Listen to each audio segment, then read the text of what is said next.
Lorsque tu vas réviser ta production écrite, que ce soit la description d'un animal imaginaire, une péripétie, un texte courant, je t'invite à surveiller les trucs de pro suivants. Première catégorie, les signes de ponctuation.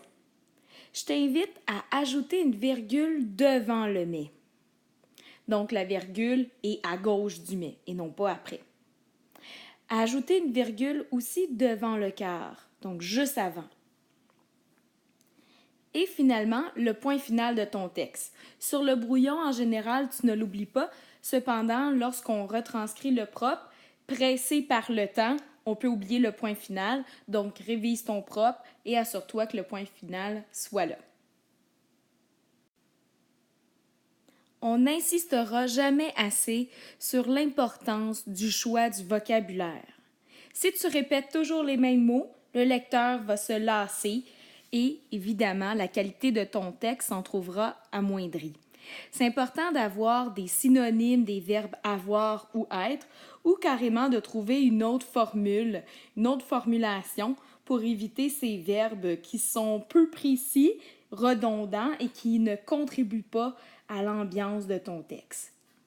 Je t'invite à utiliser des synonymes du verbe avoir, entre autres, par exemple, orner, arborer, posséder, détenir, se composer, être constitué de, afficher, comme afficher un sourire. Tu peux t'aider d'antidotes pour t'assurer que ce soit le bon synonyme au bon endroit, vu le contexte.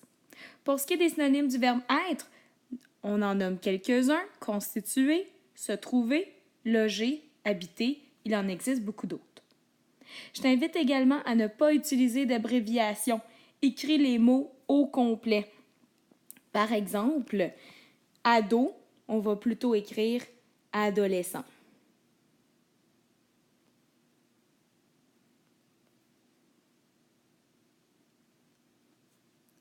Ensuite, je t'invite à écrire les chiffres en lettres, sauf pour les dates et l'heure. Ça, c'est correct en chiffres, sinon en lettres.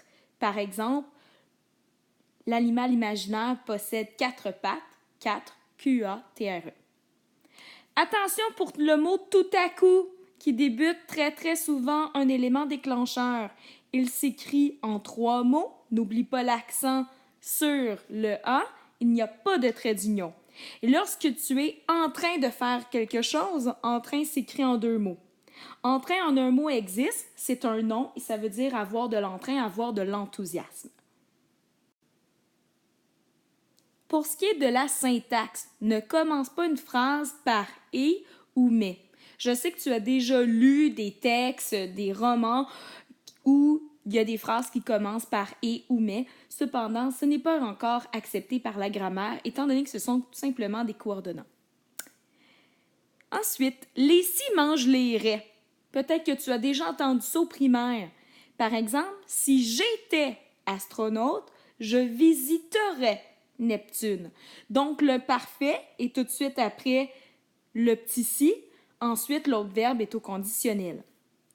Si il, ça n'existe pas, contraction des 2 i, ils se marient ensemble, apostrophe, s'il. Assure-toi de faire des phrases complètes.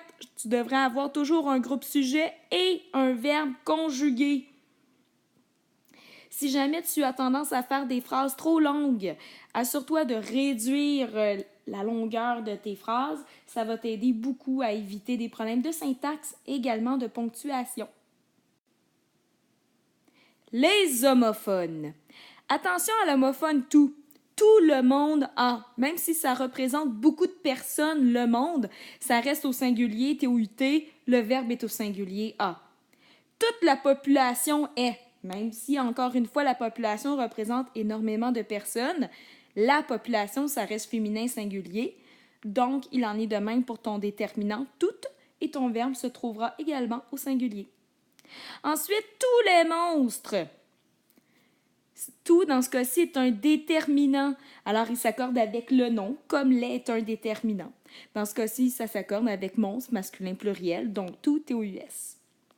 Toutes les femmes est aussi un déterminant, toutes, et ça s'accorde avec son nom femme. Attention aux prochains homophones.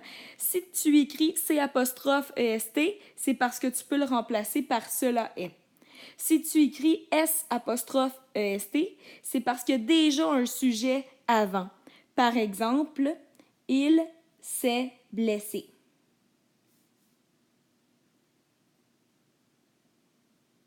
Qui est-ce qui s'est blessé? Il. J'ai déjà un sujet, alors ça va être S''EST. Ensuite, si tu peux dire avait, A s'écrit sans accent. Et si tu ne peux pas dire avait, A va prendre un accent. Il va souvent aussi se retrouver devant un groupe du nom, un GN ou un verbe à l'infinitif. Bonne révision, bon truc de pro, à toi de jouer.